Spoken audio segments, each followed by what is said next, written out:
Hey guys, so today we got some awesome news for MCPE 0.15. So both of these features are confirmed from the developers on Twitter. One of them is kind of on the fence whether it's going to be in 0.15 or not, but the first one I'm going to be going over is Pistons. So as you already know, 0.13 and 0.14 both lacked Pistons, and 0.13 lacked quite a few Redstone items, but it did introduce Redstone initially into MCPE, but 0.14 added a few more items. I think it added like pressure plates and repeaters and that kind of stuff, but it still lacked Pistons and sticky pistons. So 0.15 is supposed to add those in, and this is what Daniel Wustenhoff, one of the developers for MCPE, had to say on Twitter.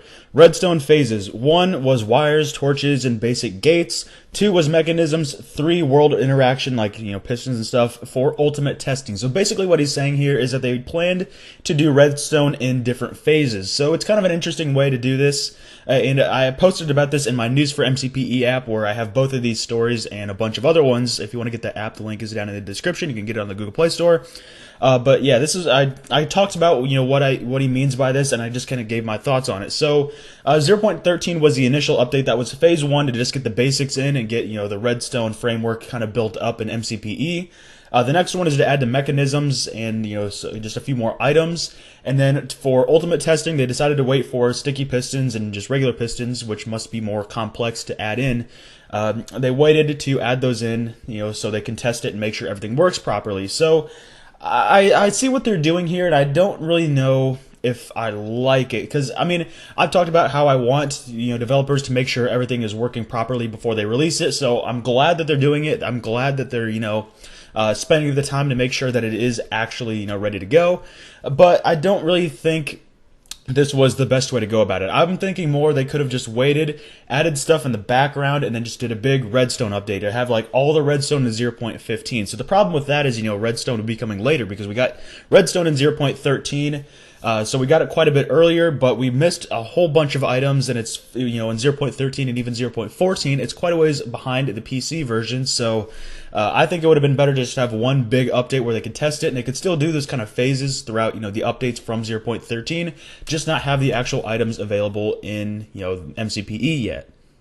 But either way, pistons are coming into 0.15, and we will have a lot more redstone functionality in 0.15. So that is cool. We had to wait a little bit longer to get this much functionality, but at least it's there, and at least it does work properly. I will definitely give them credit for that. Redstone really doesn't have that many issues. If any, I haven't really run into any issues at all.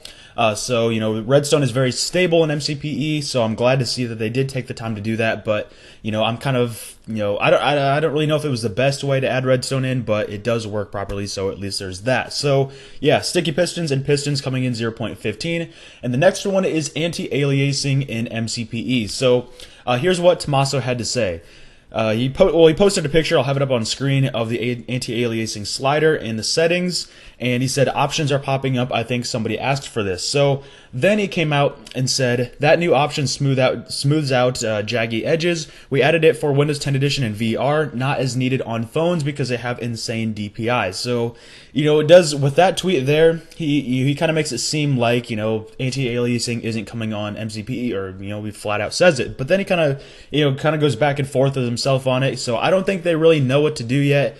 I don't see the problem with adding it if it's already there, if it's already coded in for Windows 10 Edition, which is just Pocket Edition on Windows 10. That's literally all it is. If it's already there, then why not just add it in? Why don't just put it in Pocket Edition, have it disabled by default, and for anybody who wants to change it, maybe have like a little notification or something like that that tells them that it's going to definitely hurt their performance. So let's get into a little bit what anti-aliasing is, because most mobile gamers don't know what anti-aliasing is, because it's not something that's generally added in Pocket Edition games. So basically, I guess he did just say it in the tweet, but it's meant to smooth out jaggy edges and just overall improve the graphics quality of the game by removing those ugly edges and stuff. So everything is smoothed out. It's almost like increasing the resolution without increasing the resolution. So it's a really It's a really cool thing. You see it mostly on PC games where people can, do anti-aliasing. They have like the 2 times, 4x, 8x, 16x. And the problem with anti-aliasing as it is right now is that it just absolutely slaughters your performance. So it is a thing on Minecraft PC, which is definitely needed there because monitor DPIs aren't they're not even close to what a mobile phone is. So they definitely need anti-aliasing on the PC version. But for anybody who has a little bit slower machine, it doesn't have that great of a graphics processor. If you turn up anti-aliasing on that machine, it's going to just kill your performance, and sometimes you might even dip below 10 frames per second on a non-dedicated graphics card. Where on something that has a dedicated graphics card, like either of my PCs, you turn it on and it does hurt your performance quite a bit. But if you're already a ways over 60 frames per second, if you're hitting 100 without it, then you probably won't really notice it. At least you're over 60 frames per second. So that's the whole thing with it. It does definitely improve your graphics quality, and it's cool to see that they have it on Windows 10 Edition, where it is needed more there than it is on Pocket Edition. But I think it would be cool to just add it to Pocket Edition because it's something. It's almost like you could test your graphics performance with it, because if you see reviews and stuff on YouTube of people going over a phone, they like to test the graphics performance on the most demanding games. So where Minecraft Pocket Edition is definitely not a demanding game, adding something like anti-aliasing would really